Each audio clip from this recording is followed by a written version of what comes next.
আসসালামু আলাইকুম প্রিয় জগন্নাথপুর উপজেলাবাসী, আশা করি সব ভালো আছো আর ভালো থাকতাম কিনা আমরা হোক। আপনারা সবাই দেখতারা এই যে আমরা যে স্টিল ব্রিজ রানীগঞ্জ রোজ আমরা রানীগঞ্জ যেতে পাই বা জগন্নাথপুর যেতে পাই, যে ব্রিজটা কিরকম আবারও ব্রিজটা ভাঙি গেছে। কতদিন পর আপনার জানেন ব্রিজটা ভাঙি যায়, আবার তারা ঠিক করে।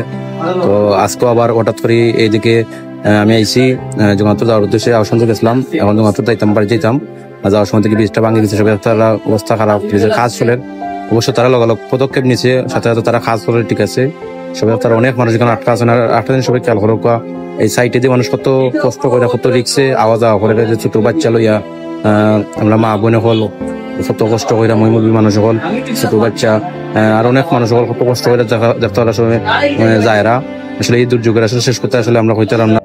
এই যে এই ব্রিজের দায়িত্ব যারা আছেন আপনারা তাড়াতাড়ি ফুললি একটা ব্যবস্থা নৌকা, যাতে এরকম ব্রিজ হঠাৎ করে না ভাঙে। কারণ এরকম ব্রিজ ভাঙার কারণে অনেক সময় অনেক দুর্ঘটনার শিকার হইতে হয়, অনেক সময় অনেক গাড়ি নিচে পড়ে যায় এবং আমরা চলাফেরা অনেক কষ্ট হয়। আপনারা যারা যারা ভিডিওটা দেখো অন্তত ভিডিওটা শেয়ার করে দিবা, যাতে সবার কাছে ভিডিওটা পৌঁছায়।